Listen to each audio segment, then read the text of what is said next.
And we're live. Cheers, Eddie. Cheers. This is my good friend, DJ Elekt, Eddie Nunez. He is one of my best friends and also one of the most prominent DJs in LA coming up in the game. What's going on, Eddie? How's it going? It's good. So where do you get being such a good friend? Because you are like literally one of the best friends somebody could have. I mean, Eddie's one of the type of guys that you can go to if your car breaks down like an hour away and he'll drop everything he's doing to come help you out. Well, yeah, I don't know. I just developed this personality like over time, I guess, just from school. I don't know, just creating friendships. Just, I don't know. It's always been me. Yeah, and that's hard to come by. So I got you. Yeah, man, I appreciate it. And I know in your industry, you know, it's hard to come by like real people, right? Oh, no, all the time. Talk about that a little bit. You basically got to like watch out for yourself most of the time. Because if you don't, then they'll pretty much like eat you alive. Jeez. Nah, but one thing I learned like as I was coming up in DJing is just, you know, especially when I was like a kid, they just like want to take advantage of like pretty much everything. So like pay me like crap, Right. You know? And just basically use me just like for the club's benefit. Yeah. But I you know, I had to do what I had to do to get my foot in the door. Yeah. You know. Definitely. But yeah. Over time, I just knew what to do to like, you know, like set myself, you know, like put my foot down when I needed to, you know, become a business person when I needed to become a business person. Right. Know my worth. That's something that I never knew back then. I kind of just like, oh, $20, $50, yeah, I'll take it, you know. And then, but like over time, you know, like I was just like, man, I don't deserve this. So, and then like I had like mentors, you know, like some DJs that just like would help me out, and tell me like, you know, like what I should be doing. And it was kind of like a wake up call.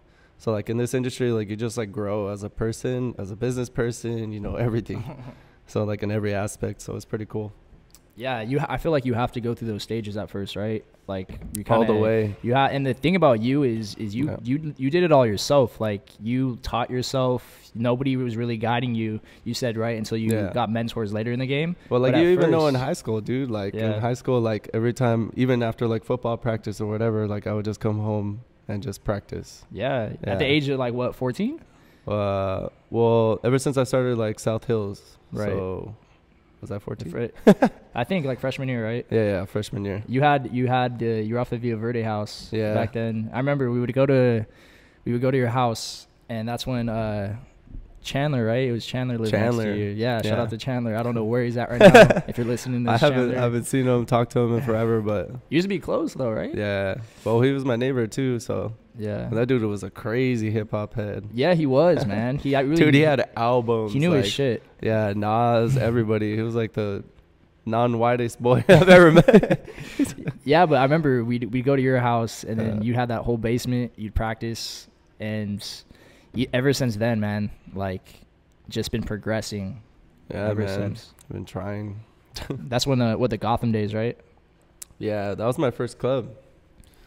Yeah. And yeah, man. Crazy. But it's I understand that like people using you, especially in your industry, it's like that really similar for football with me, and you know, having played football throughout my whole entire life and even through college, like you realize just like football and just like the music industry, it's a business. As soon as you're no good to somebody, you're done. Like they don't care about you, man. Like exactly, nobody cares about you.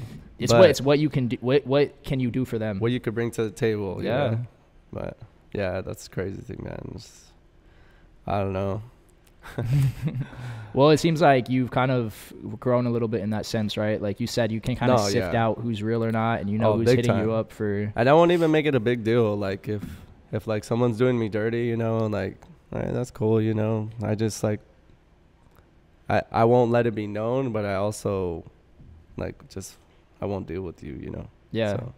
That's good. It's an important tool to have. You have the wrong people around you, you can go down the wrong path for sure.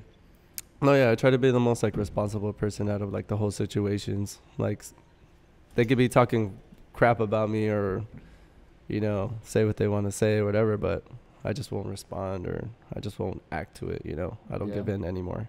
Back then I used to. I'm like, man, you know, post this on Facebook, you know. Dang, Man. Facebook days. Jeez.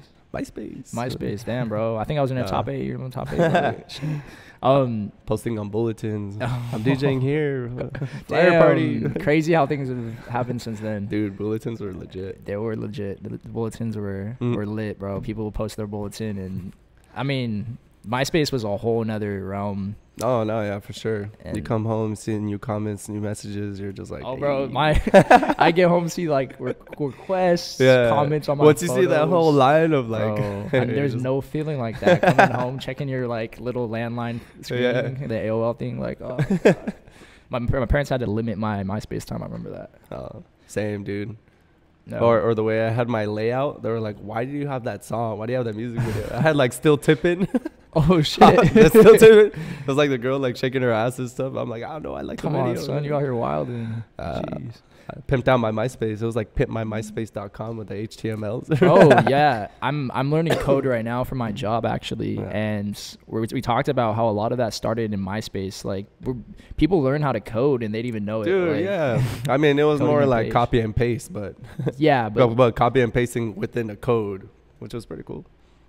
yeah, it was a good introduction to coding, I guess you could say. Yeah, I think that like helped me like more technically like on laptops too, you know. Yeah. Just like to like mess around and stuff. I don't know. It's pretty cool though.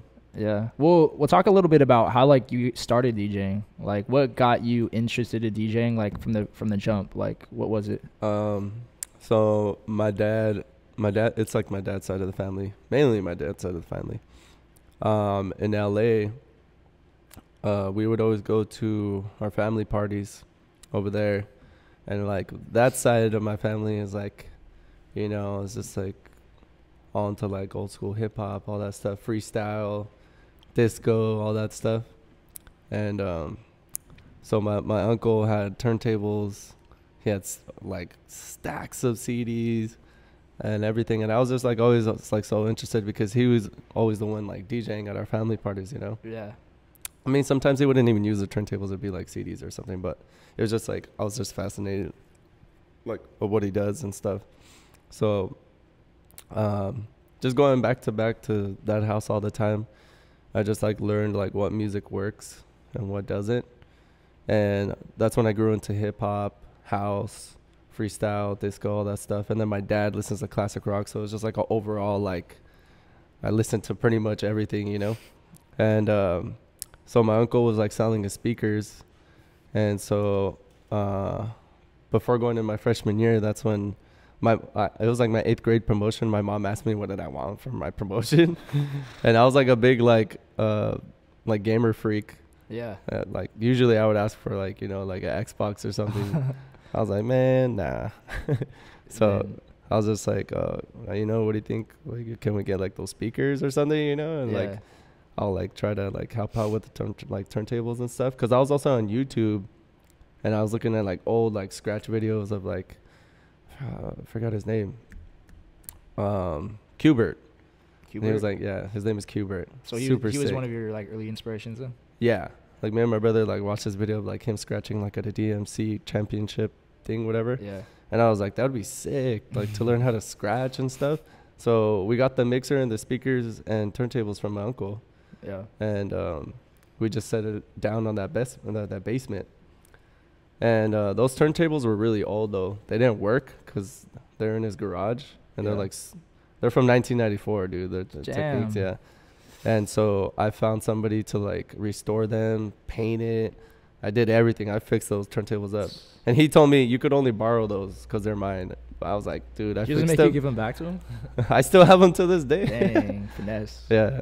But no, and then that's pretty much what got me into it. I started buying vinyl. After buying vinyl, I guess, you know, just went from there. And I learned about Serato through my uncle's party one time. Like this DJ was playing with a laptop. I'm like, what the heck? How do you do that? And because instead of like you know, buying CDs or buying like vinyls, is like, dude, you could DJ with the laptop. What? Oh, So after that, I bought my first Serato box, which kind of looked like that. Just a little interface. Yeah, a little interface. Then I had like a Windows laptop. It's like $300. Damn. It would like glitch like crazy, but that's how I started. And I did like my first parties like with my family and stuff. And then started doing like flyer parties in high school. And then from that point on, yeah. Wow. So it just kind of progressed like little by little. Yeah. You started getting into it because Yeah. you're just like, hey, let me try this. Why not? But what really, really like set me to do it, to like fully be committed to DJing was getting robbed. Oh, I remember Yeah. that. Oh my, dude. Yeah. I remember you coming to school, and Yeah. back then in high school, and I'm sure a lot of you can relate out there, where like anything like that happening in school, it's like, oh my god, you hear Eddie got robbed? Like, it's just like everyone starts talking about it because it's like a big deal. Yeah. But I remember you came to school that day, like, yeah, I got robbed last night, bro, and I was like, what? Yeah, dude. No, not last night. It was in the morning. Oh, it was in the morning? Yeah, I was in class and my brother called me. He was like, "You're not gonna believe what just happened." I just like walked outside of class. I was just like, "What? We got robbed!" Like within like 3 hours in the morning, dude. Because my brother just went. To school very quick at Mount Sac. Yeah. And he came back and he said the house was trashed. Dang. And so like everything was gone, dude. At that time, like I was DJing, but like I kind of just like fell off of it. Like I just got under, like, I don't know, just wasn't really interested as much as I was when I first got it. And I just started playing video games again. So like getting robbed, we literally got like everything valuable robbed, dude. They flipped our mattresses, cabinets, took everything out, dude. It was crazy. It's cold. Like, yeah. So you walk in and like just everything is gone, dude. Every TV, my gaming systems are all gone. That must have hurt. I know you were hurting after that. Well, yeah, dude. That's all I wanted to do. They didn't take your DJ stuff? No. Wow. Yeah. So that's. So basically, it was like that's all you had to do now. Yeah. Oh, so I had no choice. I was like, man, like come home and just sit on the couch. You know, like we don't have a TV. We don't have anything. Damn. But I didn't have my laptop either because they stole that too. Wow. Yeah, but I ended up getting another Windows laptop, like a cheap one. Oh. And what I was really sad about though was the music, dude, because I couldn't get that Oh, back. yeah. I was so Were those the pissed. LimeWire days? LimeWire and BearShare, dude. Shout out to LimeWire. You supported our playlist throughout like the early days. It was For lit. the free. We got little viruses, but it's all It's good. all good. It was a healthy medium. But that's crazy, like to think about that, how just a little initial thought and interest can spark Yeah. you to where you're at now. Think about it, like I know. if back then loving video games, imagine if you asked your mom or dad just for, let me get the Xbox instead of the, Yeah, I would have went a different route. yeah, who knows where you'd be at right now, Yeah, right? exactly, And like- that's the thing, like the smallest, the very like most minuscule interest or thought in your head, if you put it to action, Yeah. it can lead you to God knows where. To And that, achieve anything, man. literally, and that's just a crazy thing about life, you know. And that's why a lot of you out there, you just gotta, you have that little thought in your head, you want to do something, just go for it. And I mean, look at Eddie's a perfect testament to that, right? I mean, look at where you're at now, and you have still have so much far to go, right? No, yeah. It's like endless amount of goals, dude. Like once you achieve a goal, what's the next one, you know? And it's always gonna be like that. That's the cool thing about DJing too, is there's no like limit to what you can achieve. It's all about how hard you want to work, right? Yeah. There's Stay not a lot of consistent, everything, dude. It's like the moment you're not consistent or like you're not pushing yourself, you're not gonna get anywhere. Because Exactly. everyone's hungry, dude. Everyone wants to be the same thing, you know. Everyone wants to play at this club, that club, but like, you know, so you really gotta like push yourself to be out there because there's other people that want to do the exact same thing. Exactly. There's somebody That's out there crazy. who wants your, who Wants my spot, who wants for your sure. spot, yeah. But And they're that's trying to take my Conga room spot, you Damn. know. hell no. I'm trying to go to Conga. Jeez. We went to Conga Room last night. That was my first time. Shout out to Conga Room. That shit was lit. But yeah, man, like it's just insane, like thinking about that. And it's like DJing, especially one of those industries and careers where you can get better yourself. Like you don't need Yeah. anybody else. It's on you. Pretty you know, like much. sports out there, like football, basketball, baseball, maybe not basketball, but you need somebody else kind of there to train Yeah. with, to like compete against, to know that you're like, you can gauge yourself against other people. Yeah. DJing, you can do it all on your own. Yeah, sure, there's a crowd, you need crowd reaction. Yeah. There's a lot of important parts to it, but it's literally on you, right? Yeah, pretty much, man. I mean, that's where you have to like basically, create like your own, like, what's your style, you know, what's going to make you different. than everybody else, because everyone could play Tyga, dude. Everyone could play the, you know, Juvenile.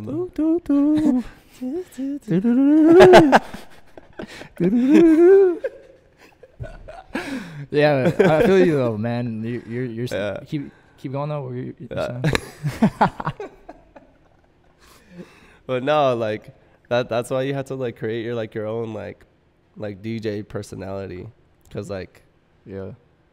like I said, like, you know, everyone could play the music or whatever, but like it matters like how do you work that mic too, you know, like Yeah. how do you Crowd connect with the control. people? Yeah, because like if you're just standing up there playing music, just like not really like vibing to it, like that energy you're giving out is what you're gonna get back. Facts. So like if you're not pushing yourself, you know, like performance wise, like giving 110%, you know, to like what you're supposed to be doing, then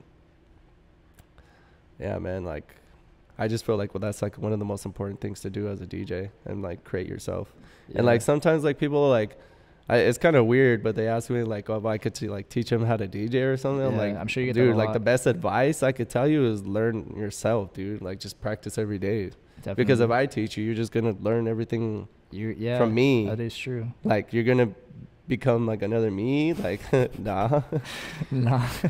Yeah, and Like you're just gonna basically like hand on your personality to somebody else, you know. Same Right. music, same style. Like it's better to just create your own style, and that's gonna make you different from everybody else, other than learning from somebody. yeah, that's really Yeah. important too. You said it right there. Yeah. I want to go back to that. You said what is separating you from that other person who wants your spot? Yeah. And that is such an important thing in anything in life, but specifically with DJing, right? Yeah. I mean, of course. At the end of the day, like, you want to get to where you want to get. What is setting you apart from the other person? So Yeah. I definitely think that's important. I wanted to talk a little bit about like when did you realize throughout your DJing career that you can actually like make a career out of this? Like you realize like you're good. You're like, hey, I'm actually good at this. Like I can pursue this. I mean, I had my ups and downs where I wanted to quit. Oh yeah, I bet. Well, cause like, dude, like the money starting is not everything at all. Oh yeah. You know, so I mean, I have bills just like everyone else does. It's the same exact thing. That was like the crazy part. Like first starting to DJ is like, man, do I really want to do this? Cause I'm not making that much. Like, oh dang, I'm already like 18, 19. Like, you know, like should I be doing something different? But I just started applying myself more. A lot of stuff like holds you back too.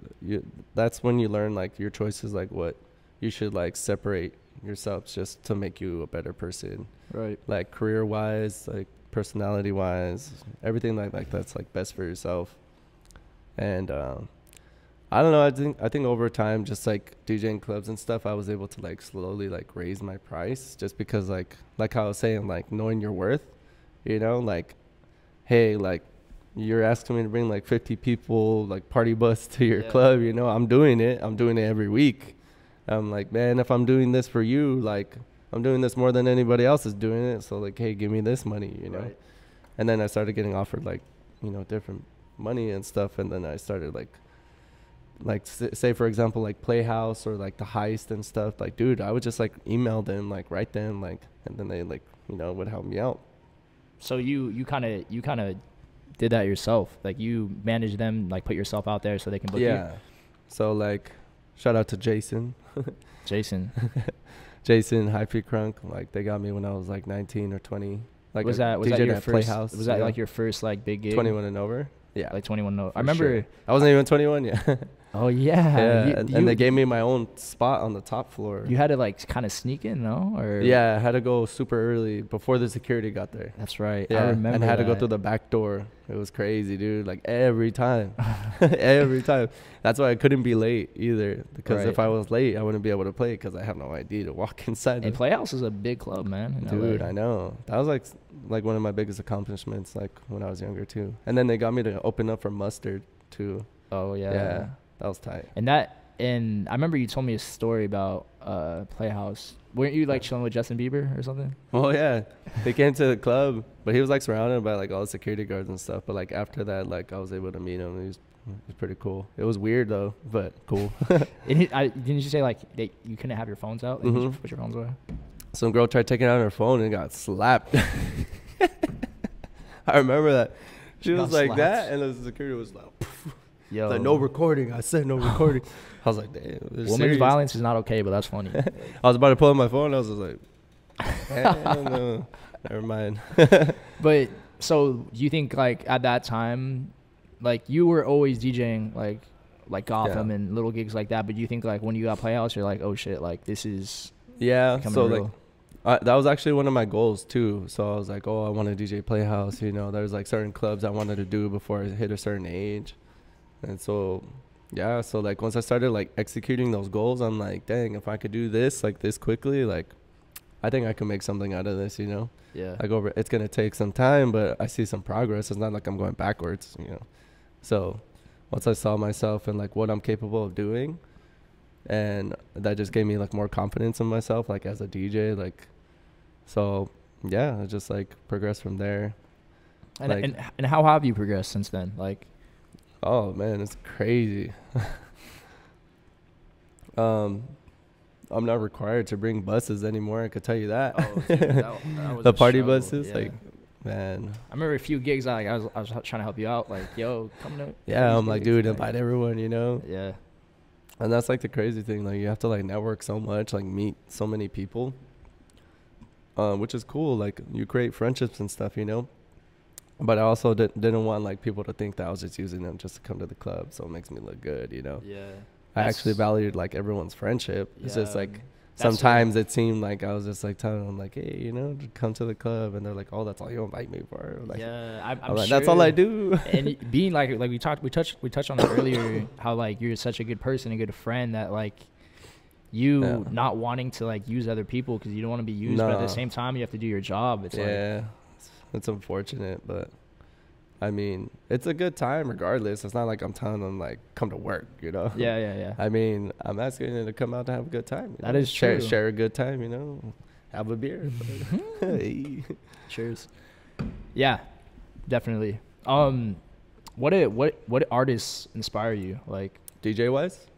Yeah, DJs. Yeah, DJ. We'll go do DJs. AM, of course. Him mainly just because of how open format he was. Yeah. And like he wasn't like necessarily like clean on like transitioning or stuff like that. Well, kind of is. But he's like sloppy in a way where it's his style though. Right. So it was like sick. Like everyone knew who AM was just because of the way he DJed. And that's what I mean about creating like your own style. I was like, man, that's sick. I didn't necessarily follow him like in that style in particular, but I just like gotten some got some inspiration from being open format, being like open format DJ that way. So like him for sure. In the beginning stages, right? Before he passed? Still to this day. Yeah. Damn, RP. Yeah. DJ AM, man. Sick, man. And they could like literally like knock out any genre he wanted to. And I think that was cool. Right. So what about now or since then, some other DJs inspire you? I mean, like, I'll see DJs that like are like really creative, but I don't like think of them as like a huge like inspiration or anything, you know. Yeah. I just think like, dang, that was sick what he did. Like, he's really good, you know. Right. But now like I just like want to like focus on like myself, you know. Right. Rather than like, you know, being inspired by. Well, I don't know. It's kind of weird. Like those inspirations are just like kind of like there, you know. Like now I'm just like applying myself in every way. Yeah. Definitely. Yeah. I get that too. Cause you've worked with some pretty big names now, like some pretty big people. Name some of the people that you've worked with now? Artist wise? Yeah, artist wise. Lil Wayne, G-Eazy, Mustard, YG, Rick Ross, Wiz Khalifa. So many to name, dude. Ty Dolla $ign. Ty Dolla $ign. We were endless amount of times. We were in the parking lot after one of his gigs at La Mirage, right? Yeah. And then Ty Dolla $ign was in the parking lot. He was like loaded, and we were leaving, about to go to his car. I think he was parked next to us. And we just went up to him, and I think you had spun for him that night, right? Yeah. And then he was like, he's like, hey, come here. He's like, pass on the Bombay. And he was like, take a shot. He's like, wait, you driving? And I was like, yeah. He's like, all right, just a little bit. Just a little. I like barely took a sip. He's like, all right, you're done. He's like, all right, that's too much. All right. Bro, he had a joint in his hand and a bottle. Oh man, you couldn't even see his eyes. It was funny. Yeah, that was funny. That was back when Paranoid was the shit back then. Yeah, that was before 21 actually. I think when I was like 19 or 20. Yeah, that was a long time ago.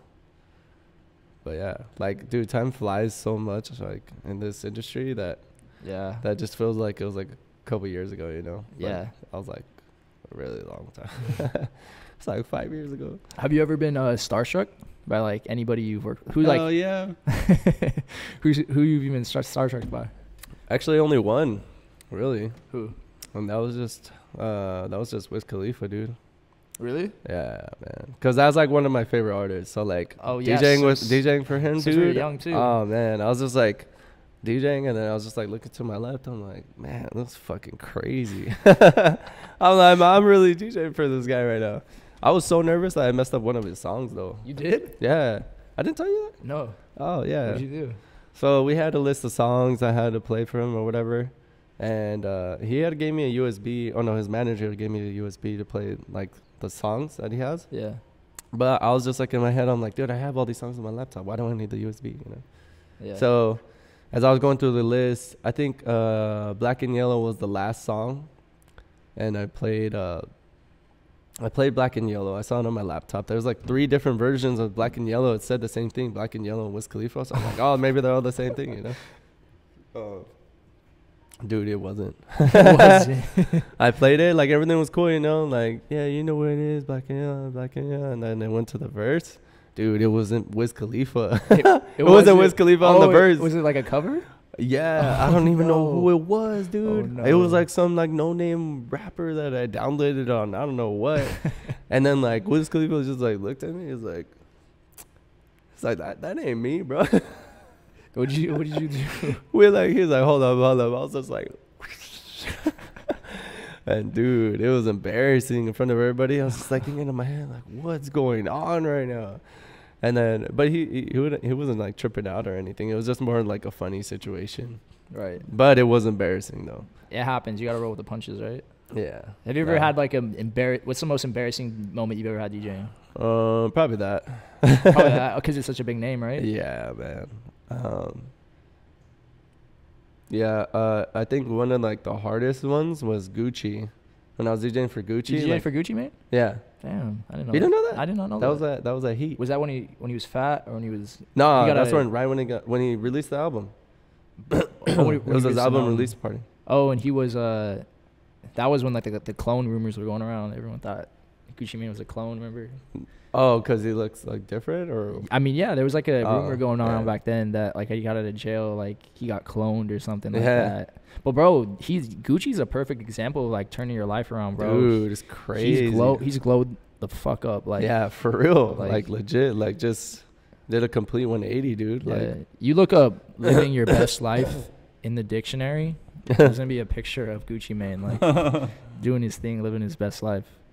But go on, my bad. You're talking about. No, you're good. It's just I DJ next to the artist, but for some reason I don't know why they set it so far away from me. So like the booth was like right here, and Gucci was like all the way over there, and like these are all people, and I couldn't really hear them because you know when people are so loud in between me, I can't hear like what he's saying really. So like everything was cool. I'm playing his music and whatnot, but one of his songs Oh, and there was like a table right in front of me where they're like standing up, and I couldn't really see Gucci, so it was way harder too. I was like, dang, I can't even see him and I can't hear him. That sounds like such a It was horrible a headache, dude. Yeah, it was a horrible setup. It wasn't on my end, you know. Yeah. I tried my best at, you know, to do what I needed to do, but he asked like, well, we did the list of songs or whatever, but I guess he was telling me to cut the song. You know, like how some artists like, oh, like, you know, cut it like right here at this point, and so I'll talk right here or whatever. Like acapella. Yeah, or just like for him to talk in general and go to the next song. Right. I couldn't hear that, dude. He was just like, yo, DJ, cut it. DJ, cut it. Damn. And then it makes you look bad because like everyone's like, they're like, hey, yo, he's telling you to cut it. And I'm like, well, bitch, I would know that if you would just shut the fuck up, you know, like move. Like, damn, like, but no, that was like my only like other fuck up. Yeah. I can't think of another one. Everything else was pretty solid. That's pretty good then. You're lucky. I mean, DJs have had some pretty crazy shit happen. I mean, we're not perfect, dude. Yeah, and there's so much other factors that come into play that like aren't up to you, but they fall on the DJ because the DJ is the life of the party, right? Like, for example, there's technical issues that can go on. Oh man, there's people who are promoters who didn't get the people in there. Yeah, and then it reflects on you badly because you're the DJ. 100%. I remember I got into DJing about 2 years ago, kind of like just like a side thing. It was mainly when I was in college. I was in Colorado, and the music scene is a lot different out there than over here in LA. I'll tell you that. Yeah, I just noticed like, I mean, bars were fun. Everything was fun over there, but like the music out there just wasn't it. Like, and that's like one of the really important for me when I go out. Right, I want to hear good music. It doesn't matter like what bar I go to. If there's good music there, I'm happy with being there.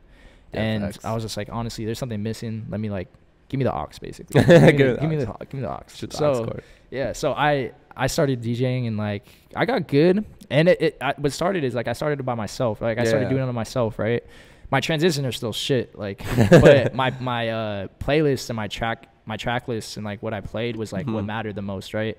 Out there, like DJs aren't like as skilled, so they don't notice like transitional changes. So like, if it's just like me filtering it or just turning the fader slowly off and then sliding the fader to like the other song, it's fine for them. Like they don't really care. I still try to beat match and do my thing, but I remember I was doing this house party.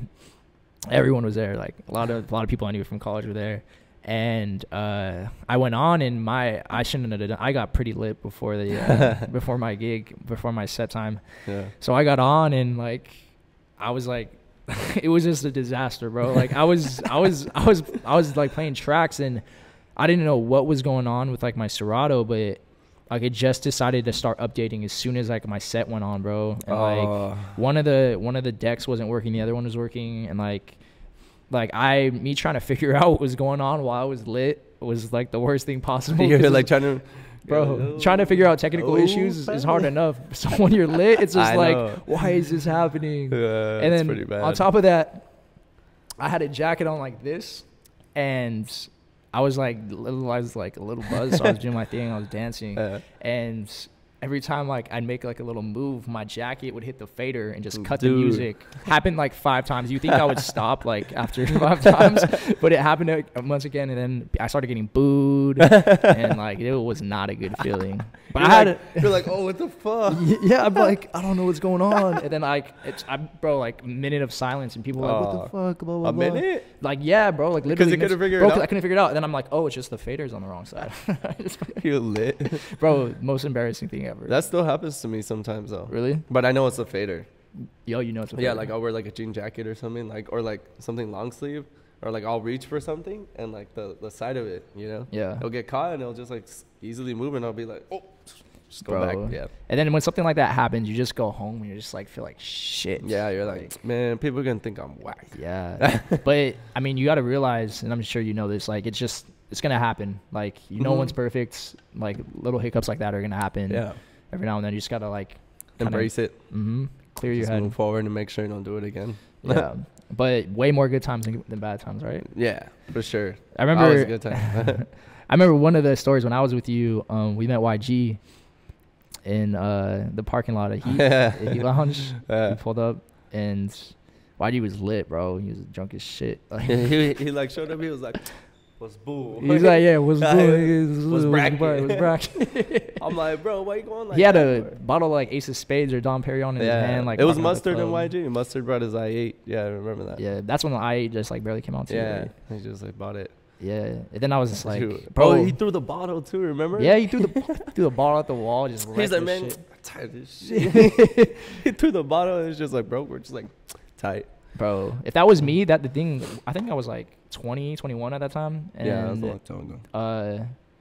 He was still really big at that time, but like, I remember I was just like, if this was me when I was 18, I would have been with my phone, like, hey, like YG, and I was just like, nah. Like, I think I told you guys. Yeah, you were in the car, and I was just like, yo, hey, no pictures, bro. Like, don't try to like act like a fan. Just be like, you know, what's up, and that's it. That's how you gotta be. Yeah. That's how you gotta be. And that's something I learned along the way too. Because before I used to be like DJing with the artists, I'll be like, yeah, I'll be like, hey, bro, can I get like a picture, you know? Right. But now, like, it's like, you know, kind of like, hey, you know, hey, you want to take a photo, you know, just post it on AG or something. Yeah. I don't know. Yeah. And YG was a really dope guy. Like, to me, like, he was Super drunk, dope. but like, he would actually like talk a little bit. And I found out, like, I don't know how we started talking about this, but I used to play football for Mount Sac, right? Yeah.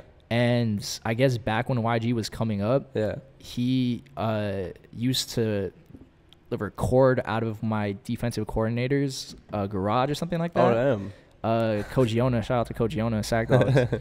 But yeah, he used to like record out of Coach Yona's garage or whatever. He's like, yeah, Coach Yona, yeah. I don't, because I think I don't know if it was Sammy or somebody mentioned that I played for Mount Sac, and he's just like, oh yeah, Coach Yona, you know, it's my. Oh yeah, that when we were down there, right? Yeah. And then and he was just like telling me how like he helped him out, and he was like coming up, and I had no idea about Coach Yona doing that. I was like, damn, Coach Yona.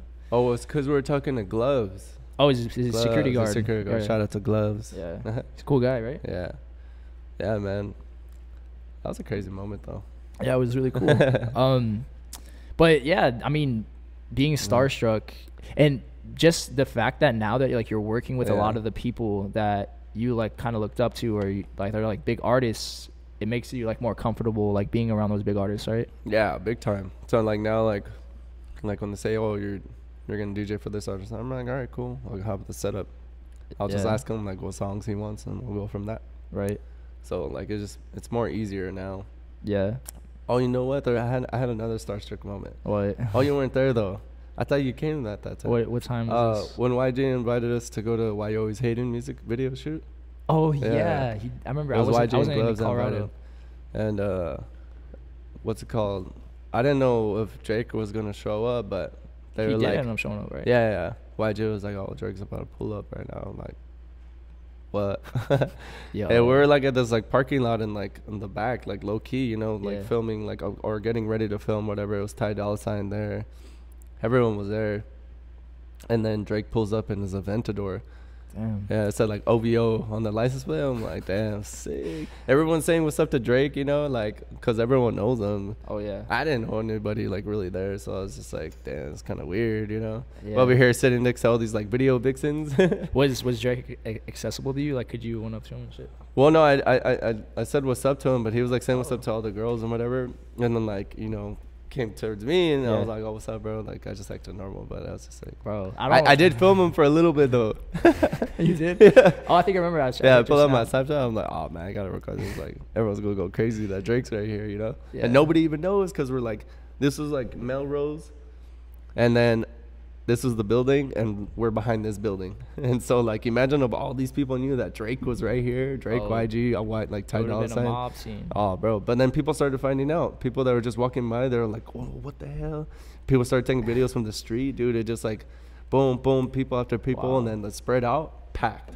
That street got so packed after like they found out like everyone was all here in this like secret location.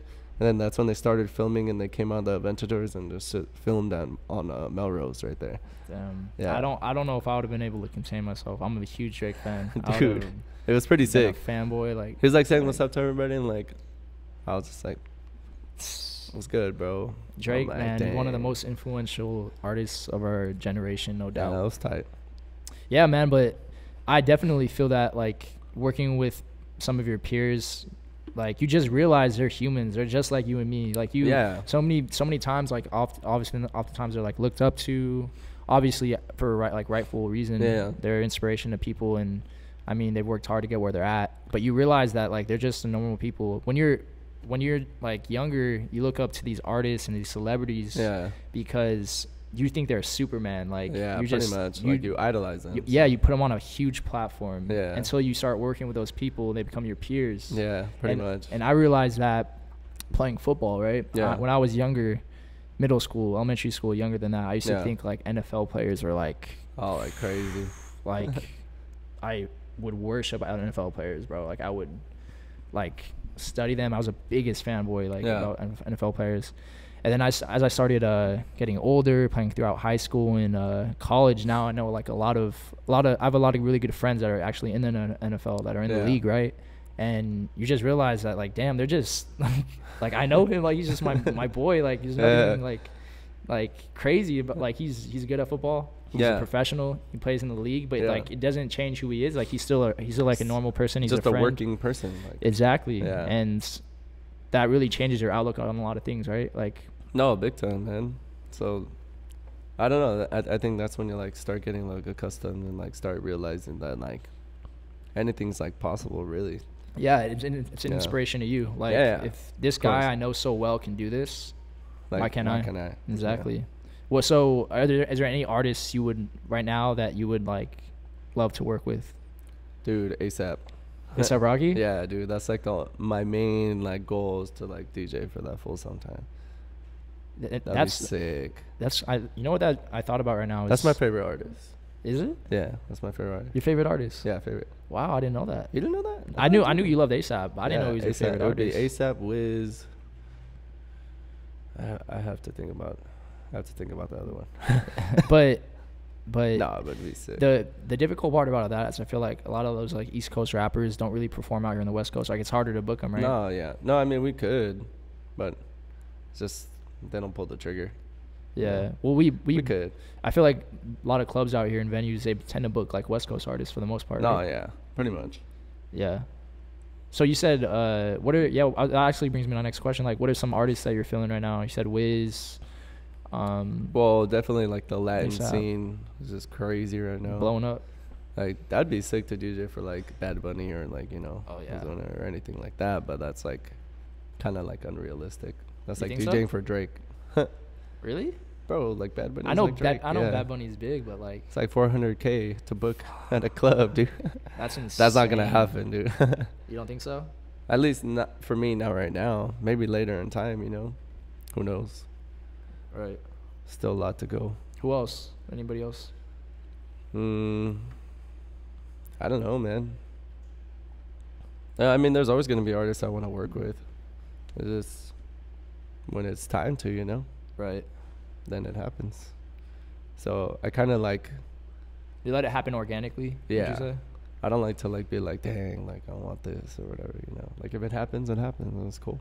That's like nice. Last year, it was just like artist after artist. Like it was like, and it was fun and all, but I didn't really get to focus on me. Like, what can I do? You know, like it's always like me opening up for an artist or like me DJing for an artist. Like, but like, what can I do to get my name out? That's why this year, like, or towards the end of last year and this year is just me like focusing on myself, like, as like Elekt. Like, what can Elekt do though? You know? Yeah. So like that's why I think it's better to like just focus on your craft rather than like focusing on somebody else's. Yeah. So the DJing for the artist is cool and all, but you just like lose your potential, your shine. Like what can you do, you know? Yeah.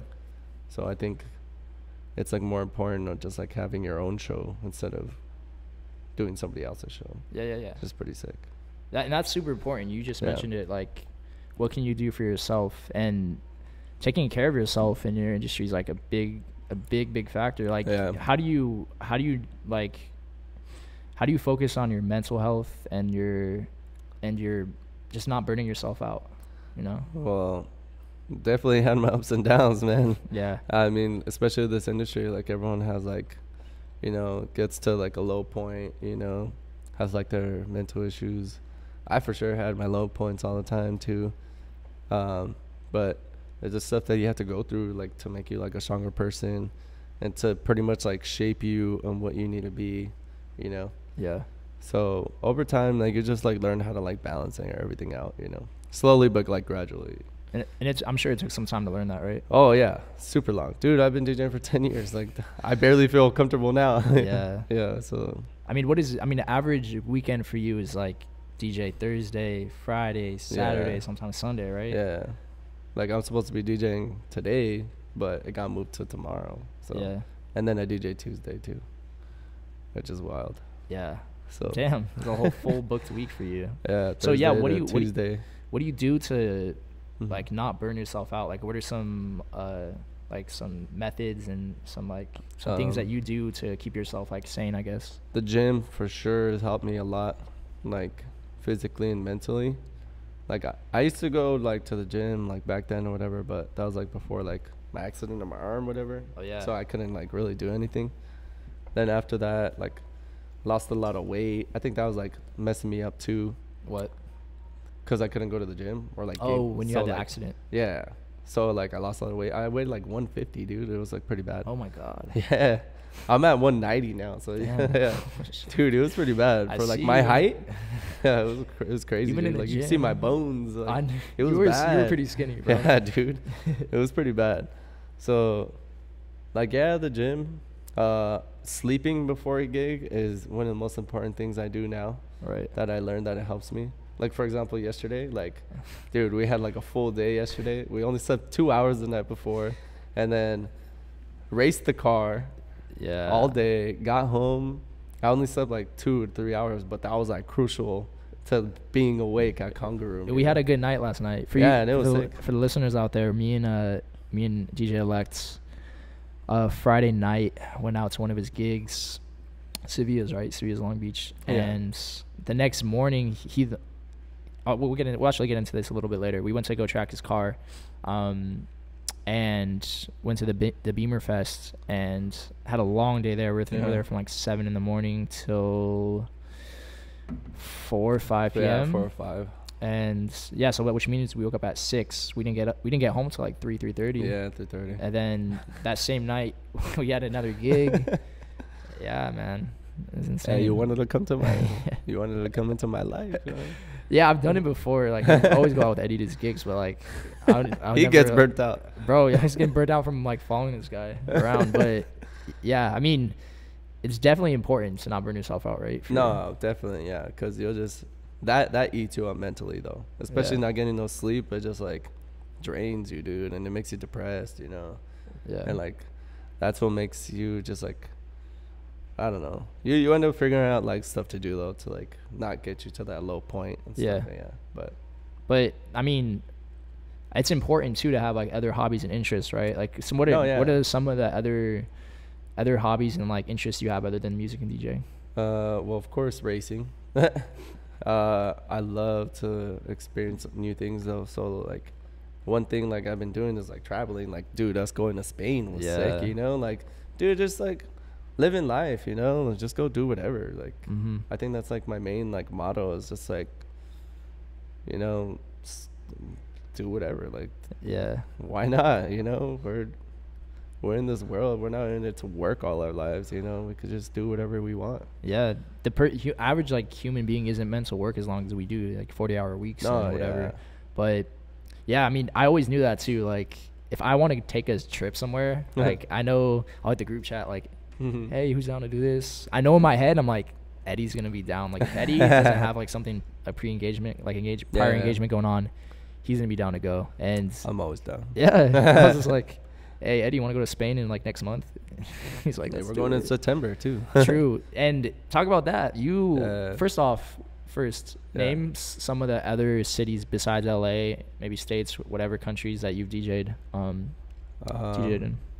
Seattle a couple times, San Francisco, Bay Area. Yeah, it's one of my favorite places. Shout out to Bay Area. Yeah. Shout out to Ish. Hey, shout out Ish. Guys, supposed to shout Brian. out Swipe too. Swipe with 3 eyes. 3 eyes. Don't forget the 3 eyes. Don't forget the 3 eyes. Don't forget that. Can't forget that. San Felipe too. That was in Baja, Mexico. Kind of like just the West Coast. I haven't really touched like the East Coast or anything. I haven't been in New York or anything like that. Vegas That'd be too, right? sick. Oh, Vegas, but not the clubs or anything though. That's like my main goal. That's how you know you made it, huh? Well, it's not even that. It's just like one of like the main goals I want to like to achieve. Yeah. I wanted to achieve it before my birthday, which is in 2 months from now. But I'm trying to make it happen, dude. It'll happen. Yeah. But other than that, Cabo, like in San Jose and Cabo San Lucas, which I'm going next month. It's like one of my favorite places. Shout out to Omnia Los Cabos. And yeah, pretty much that. Yeah. Yeah. And that's an important part. You just networking with other DJs in different cities and different areas. It grows your exposure and you know, getting gigs out there. Networking, dude, is like one of the most important things. Like just meeting people. Like, dude, DJs are cool. You know, like what? Like they want to DJ places like that you're at. Like, and you want to DJ places they're at. Like, it's just gonna be like always like a never ending, you know, thing. Like, hey, like, you know, I'll get you over here, you know, I'll go over there. It's like a win-win, you know? Yeah. So it's always cool to like meet new DJs and stuff, see what they can do, like how they DJ and stuff. It's different, like a lot of places, you know, like depending where you're at. Like Flight and Omnia is like sick as hell. How'd you get connected with Flight? I went to Cabo with my family, and then I heard there was an Omnia there, and I was like, oh, sick. It would be tight if I could, like, kind of DJ there, you know? So I hit up Flight. I saw there was a resident DJ named Flight. I hit him up. I was like, yo, man, I know this is a long shot, you know? But I'm like, if I could, like, somehow DJ there, you know, like, it'd be cool. Like, I'll open up. I don't really want money or anything. It'd just be cool, like, just, like, share the experience, like, in another country, you know. You gotta shoot your shot. Yeah. All 2019. And you know, like some DJ, especially for Omnia, dude, it's like Hakkasan. It's a big company. It's not like DJing at like La Mirage or something. Like, no offense. No, there's a difference. No, like, there's levels. Yeah. So Flight was cool enough to like put me on board. And since then I've been DJing with him there, so it's pretty cool. Yeah, and that's something that you're really good at, and that I think is really important for a lot of those DJs out there listening to this to understand. Is like you have to play the game. You have to market yourself. If you just expect to DJ, and that's the thing too. It's not even like good enough now to be a good DJ. No, yeah, like, you have to be everything. Of course, being a good DJ is important. Like the most important part about everything, actually. But like the way you market yourself, the way you play the game, the way branding yourself is one of the most like biggest things like you can do, like to become a DJ and all that stuff, man. Like without branding yourself, marketing yourself, you're not gonna be anything. Yeah, I've seen DJs that were shitty get to higher places than DJs that were actually good, just because they have a brand. Exactly. Yeah. Nowadays, like everyone uses Instagram, Snapchat, all that stuff. You know, like. There's no excuse. Use those platforms. Like, it's not that hard to do it. Damn. Got a little splatter on my nose. But yeah, that is super important. It's something that you're very good at. You do a good job of doing that. You also have to, when you're like, say like if you want to DJ somewhere or whatever, like you have to have like something to offer them too, you know? They're not just gonna like, they don't know you, you know what I mean? They don't have to help you. But at least like offer them like respectfully, like, hey, I got this, I'll bring you over there, you know. So that's what I did with Flight. I'm like, you know, like I'll get you at whatever club you want to do in LA, like as much, you know, as I can. Yeah. I'll pay him like as much as I can, you know, like help him out with the room, do anything that I can to make him feel comfortable enough where like that favor is kind of like reciprocated, you know. Yeah. So I think that's how me and Flight like created that friendship together. Is just like we just like helped each other out. And like it's just always gonna be that way, so it's cool. Yeah. Networking and helping other people with good intentions. Or like that guy from Spain, like talk about that. That DJ from Spain, Papis. I don't know him, but shout out to DJ Papis. We went to Spain, part of our Spain trip. We weren't even going out there really to plan to like network with people. We were just going out there for like our own vacation. We just wanted to check it out. Yeah, it was a dope time. We learned a lot too. I mean. Like we didn't know what to expect really when we went out there, but now the cool thing about it is, and this is one thing about traveling, like I feel like people don't go to places and they don't do things because they're uncomfortable with doing it, and they're scared of like what would happen, so they just don't end up doing it, or they're just like, well, maybe we'll next year, maybe this. It's always a never-ending cycle. A never-ending cycle. So you just, like I said, like we talked about earlier, you just got to do it. Just got to do it. And now we know next time we go to Spain, we know where everything's at. We know what to do. We know what not to do. Not to book an Airbnb with one room. That was your fault, dude. That's for another day. Man, that's another story. But yeah, like you just gotta go for it and do it, and you never know what could happen. You started networking out there with. Well, dude, we got a table. We got hookah. We paid like $100 for that hookah. Yeah, pretty cheap. Oh, for the hookah, pretty cheap. Actually, no, the hookah was cheap. We got a bucket of beers too. But we did in Spain. You gotta do what you gotta do. You know the vibe. Bro, but it was look. This was our choice out there. It was either $100 for a hookah and have our own table, or like $1,000 for a bottle. No, they said 300. 300? Yeah, for like a Grey Goose or something. Oh. Why didn't we do that? I don't know. We were lit. You had that big ass cup of Hennessy, remember? Oh yeah, the drinks that they serve in Spain are like. He was like holding it like this. He's like, oh fuck. They're like, what do you call those cups? They're like. Your hand. Bro, I'm trying to show my hand. Those cups where you have to hold with your whole palm and it goes in between. Yeah. There's a name for them. Maybe it'll come to me later. But they're huge. But I mean, yeah, we got that table and then. Yeah. So and then I saw that DJ that was DJing there at the club that we were at. He was sitting down like at a table across from us. Remember? And I was just like, they're called chalices. I'm sorry, I had to say it before. What are they called? Chalices, like huge. Oh, like chalice cups. My bad. Okay. Keep going. Oh yeah, he was at the table across from us, and I was like, man, fuck this. I'm gonna go talk to him, dude. You know? Yeah. That was a big club we were at too. Hell a huge ass club in one of the biggest clubs in Barcelona. It's called Shoko or something like that. Yeah, shout out to Papis. But yeah, dude. Went up to him because I knew like he was DJing there. Oh, we saw him DJing there. I came up to him. I was kind of lit though, so liquid encouragement, you know. But no, yeah, I came up to him and I was just like, you know, just chopping it up with him, like, hey man, if you ever want to go play in LA, you know, like we could work something out, like we, you know, swap, you know. I'll get you a room out there, do what you like, whatever you need to do, I'll pay you. And he offered me the same thing, and so we're gonna run that. So it's pretty cool. So now you got some bookings in coming up, right? Yeah, in Spain. So he offered me that club in Choco or whatever, and he said Switzerland and Germany too. What? Like, solid. Yo, yeah, I'm there. you are coming. And then from there you can even branch out too. You get some. You said you got some gigs in Madrid, right, or Ibiza maybe? Yeah, the boat, dude. That boat cruise thing that we're supposed to do. Yeah, we're supposed to. We went during the worst time to do a boat thing. It was don't go to Ibiza in May. Don't go to Ibiza. No, May and April. Don't go to. Go after April. No, yeah, after April. No, you can go in May. We just don't go. And we went in March, late March. Oh, we did. Yeah. It was still an amazing time. Like, but open in April.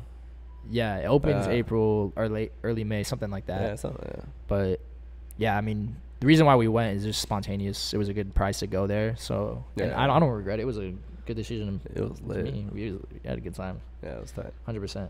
But yeah, how for like the average DJ out there, or like what would you say to the person out there who's looking to get into DJing? Like, how expensive is the equipment? How is it expensive to start out? A lot of DJs now are like just buying those stupid little controllers. Yeah. So I try to like tell them not to go that route. I mean, like, dude, buy some turntables, you know, and just learn that way, because like getting a controller, dude, you're not gonna get anywhere with no that, scratch. Man. It's not only that, just like you lose creativity, because like everything is just like pushing buttons, you know, like everyone, anybody could push a button, dude. It's not that hard, bro. But like creating a sound with your fingers, that's some crazy shit. That's actually DJing. Yeah. It's not like necessarily DJing. You're just like creating your own sound, like of like the way you move your hands. Like it's weird to say, dude, but like turntables just like really shapes you like in the type of DJ you are. Right. And using a controller is not gonna fucking help you. No offense. Bro, yeah, that is true. I agree with that. It makes it, and at that point, like if you're a DJ and you want to get to like where Eddie's at, or you want to get just to like, I don't know how big your goals are, but if you want to get big, you're gonna have to transition to turntables at some point, and just starting out with the controller is gonna make it way harder to transition. Yeah, because you're just gonna get used to the controller. You're gonna take it everywhere. Don't be that type of DJ to bring a controller to a club, man. Don't ever. And put it on top of the turntable. Like, what's wrong with you? Who raised you? You somebody come get them, man. But how much is it? How would, like, if for a good price budget, how expensive would you say it is to start DJing? And what do you need, and how expensive is it? It's expensive, man. It's a really expensive hobby to start off with. Like a mixer goes for like 2,000. Turntables, like, to get them both, they'll probably like be like another 2,000. A sub costs like 1,500. 2 speakers, there's like $900 each. Yeah, you're scaring a lot of people out there right now. I said, like, what do you, like, let's say you have a budget, you don't have money to, like, what would you think the most essential? No, essential? Yeah, essential. Man, there's nothing essential in this equipment. What you mean? I mean, you could get like cheap equipment, but it's just like, it's just not gonna last you. Like, if you really want to like do this as like you know, you want to become a DJ or whatever, you need to invest yourself in the good stuff, because if you don't get that stuff, then you're really not gonna advance anywhere. That's true. It's gonna hinder you too. Yeah, like, it's gonna stop you from being creative, stop you from doing a lot of stuff, because those mixers and the turntables are gonna help you, you know, become more creative. So like, say for example, like my Rain 62 like was stopping me from being more creative because it lacked new technology that the new mixers have now. So like Jaime has the S9, the Pioneer S9. DJ Epic Hype. Shout out to Epic Hype. What does he say? What do you mean? He has a lot. Mames. He does a lot of things, but no mames. Yeah. Vergas. Nah, but yeah, he has the S9, dude, and like that's the mixer I need to get, because that's like the other level of creativity that I can unleash, you know what I mean? Because I have all these ideas in my head, but I can't do them in my old mixer. So it's just like new features and abilities you're able to do. Yeah, so that's what I mean about investing in getting good equipment, because that's what's gonna set you to like really create yourself. Right. Yeah, pave yourself. And there's always new shit coming out, right? Dude, like, it's ridiculous. It's like the iPhone. It's like you buy something and you're just like, you gotta be fucking kidding me. I just bought this, you know? There's always gonna be something new coming out. No, yeah, for sure. But yeah, man, just gotta invest in yourself. Yeah, most definitely. Yeah. And you're involved in a lot of other things in DJing, like as far as the industry goes, right? You graphic designer, you do videography, editing. Yeah. You market yourself. You're your own manager. Talk about some of that. So, I mean, DJing is good money, like to me now too as well. But like, I also have to think about what am I doing during the week that I'm not DJing, you know? Like, why not make money at home, you know, since I'm at home anyways? Yeah. Like, I can use my knowledge that I learned from high school, you know, like doing the Photoshop class, like from Mr. Lee, dude. I never thought I would ever like use that. But I'm using that knowledge that I learned from his class, and I just learned more and more, and like how to do graphic design. And I do graphic design for like a couple clubs now, like weekly, and I get paid for that as well. And then video editing, I'll do some for like a festival or a club has like artists. Like I'll just do like marketing for them, whatever. It's like, say for example, like Nipsey Hussle, I did his marketing video for like this one festival he did. That's called another the West Festival. That's another artist you worked with. Yeah. Oh yeah, Nipsey Hussle. Yeah. R.I.P. man. R.I.P. But yeah, like it was sick. Like to see that he posted what I made on his story, I was like, what? That's pretty tight. Yeah. But yeah, it just like worked like in different type of areas, you know, whatever it is. I could help out anybody that needs to be helped, you know. Like some DJs will ask like, oh, can you make me a flyer for like my month lineup or a week lineup, you know. I'll just like help them out. Like, they'll shoot me like some razzles, you know. If they're my close friends, like, you know, I'll help them out, whatever. But for the most part, I just, you know, try to get as much money as I can, different types of incomes, you know. And then recently I'm starting to book DJs for Blush now, so it's another income. So it helps out. You're doing booking management now too. Yeah. So it's pretty crazy. Yeah, and you're still so young. Like you, I mean, we feel Man, old. I'm not young anymore, dude. No, we are though. I could barely hang. You're 24, right? Yeah. About to turn 25. Sadly.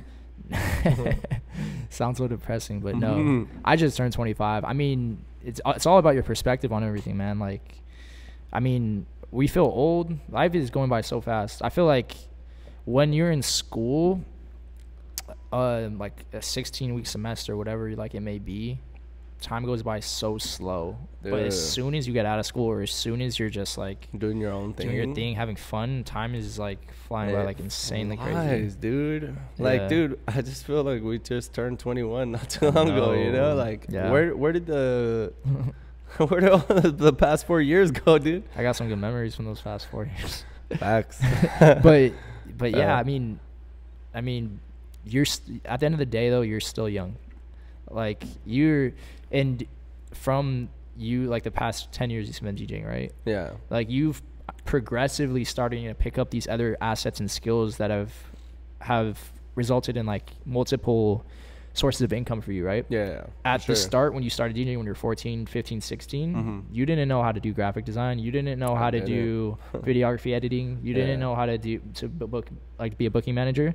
So just think about that. Like at this point, you've learned all that now to the point where you're like, you're almost expert at all of those fields and industries. Imagine in the next 10 years of your life, what else you're going to pick up on? What else are you going to be good at, right? I don't know, man. I definitely want to see what this graphic design could take me, though, too. And you're skilled at it. You're good at it. There's still so much I could learn, you know? It's just like DJing. Like, dude, it's like being, like, a creative designer, you know? So, like, there's no limit to that either. Like, the amount of stuff you can design and how good you could get at it, it's crazy. But, like, it'll be cool to, like, do some designs for, like, big, like, corporate companies, you know? Oh. It'll be sick. Right. So, I mean, I don't know. I want to be good at that point where I could start doing, like, big money for graphic design. That'll be sick. Dang. So, to do that on the side, of course. Yeah, Yeah, of course. just to make, like, a different source of income. Why not? Aside from DJing. So, the DJing is always going to be the main thing. But I would also like to, like, excel on like my other fields as well. So right. Be tight. Yeah, definitely. Yeah. So we're almost done. I was just want to ask you one more question. What would you say to a young DJ out there just starting out? If you had like one piece of advice you would leave for a DJ, what would it be? Just like I told somebody recently too, is just to stay consistent, don't give up. Literally don't give up. As like harder as it gets, like where you want to be, you could get there. Practice every day.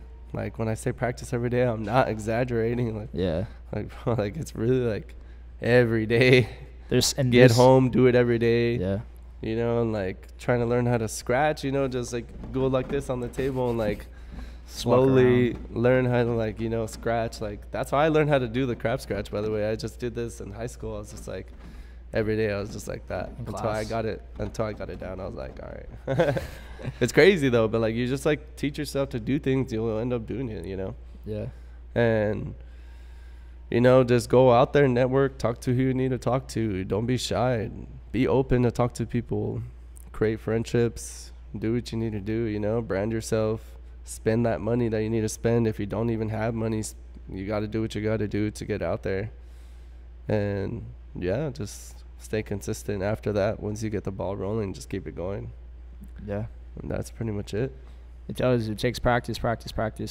And it's all practice. DJing now is so saturated. There's so many DJs out there to the point where if you don't put the work and time in, like we talked about it earlier, somebody else that wants your spot, that other guy who's putting in, or girl now, there's a lot of good girl DJs out there. Yeah, for sure. That are willing to put the time in, you're going to get left behind. Yeah. 100%, man. Yeah. So would you have anything else like this year that you're working on? Like what can people expect from you this year? Like what do you have going on? I definitely want to start DJing in Vegas. So that's like going to be like my main thing to push towards. So I'm working super hard to get at that. All the clubs I'm doing is cool now, but it's time to like excel to like the next level. So I need to get to that next level. And I want to be more invested with Hakkasan Insomniac as well. I just want to excel in everything I'm doing. Just want to level up on the I just want to go to the next level on everything. So, Right. you know, whether it's like making my performances better, you know, like, you know, getting out of my element now to make it even more of an experience than what people usually see me DJ as, you know. Right. Because DJing now is not just like playing music, it's like interacting with everybody, you know. Like if Yeah. I have to stand on top of a table, man, I need to start doing it, dude. Like why not, you know? Yeah. Be receptive to new. Yeah, to Yeah. just, you know, like just get out there and have some fun, you know. So I just want to like be more comfortable, and I just want to, I don't know, man. I just like want to level up on everything. So that's how I feel content with myself. That's how I keep going. So if I feel stuck, that's gonna make me feel like shit. So Right. I always need to level up in order for me to feel secure in my career, in my path, you know. I'm not going to be in the same path like the same year over and over again, you know. Yeah. If I'm doing that, then I might as well just quit. Yeah. I'm not doing this just to stay local. I'm doing this like to be like an international DJ. Like I'm trying to be busy every day, you know. I like it. Get no sleep. I don't care, man. This is all I want to do, you know. I'll die doing this. Let's get it. I don't care. Let's get it. The marathon continues, most definitely. Facts. One more thing. Where can people find you as far as your gigs? What Yeah. residencies do you have? Where can people see you? Well, it kind of varies like every month, but it's mainly Conga Room, Prohibition, Blush, 120, Sevilla's, Long Beach. Basically, it's like Inland Empire, OC, LA. So it's mainly just those areas every week, and Omnia, in Cabo every now and then. So yeah, and hopefully we'll get Spain on the ball, you know, ball rolling. So we'll get that going. Most definitely. That'd be tight. But mainly my Instagram. I post everything on Instagram. If you follow me on Instagram, you'll see where I'm playing. So What's your Instagram? DJ Elekt. At DJ Elekt. Literally DJ Elekt. I used to have it spelled out as DEEJAY, and people were like, I think it was Alex Dreams from Club Killers. Shout out to Alex Dreams. On the first mix he had me do for Club Killers, at the end of the mix he was like, man, my boy has me feeling like I'm in a goddamn spelling bee. Because I told him my Instagram name was DJ Elekt, like what's spelled out DJ. He's like, his Instagram is DEEJAYELEK. Because you had to pronounce it out. Yeah, people, and right? I was like, all right, I need to change my Instagram to more professional, you know? Easier for people to understand. Yeah, so I just put DJ Elekt. So it's just a DJ and then Elekt. Yeah. ELEKT for those wondering. Yes. And yeah, that's like my main thing I post on. I used to have a website, but I'm working on that one, fixing it up. My Twitter always gets deleted, so I won't even say that one. My Damn. Snapchat is actually the spelled out DJ Elekt, so it's DEEJAYELEKT on that one. SoundCloud, that's the one where I have all my mixes. A lot of people enjoy it. I don't know why. No, I'm just kidding. No, they're good. And if you want to work out to something, you're doing homework, you're doing cleaning, throw those mix on. Yeah, I have mixes on there from like 2013. So like all these type of genres pretty much. And that one is DJ_Elekt. Not spelled out as DJ, but just literally DJ_Elekt. And that'll be it. That's it? That's it. Okay. Yeah. Awesome. All right, Elekt. Appreciate So- it. Happy to see where you're at. Cheers. Yes, sir. I More already life. killed this, dude. All right, then.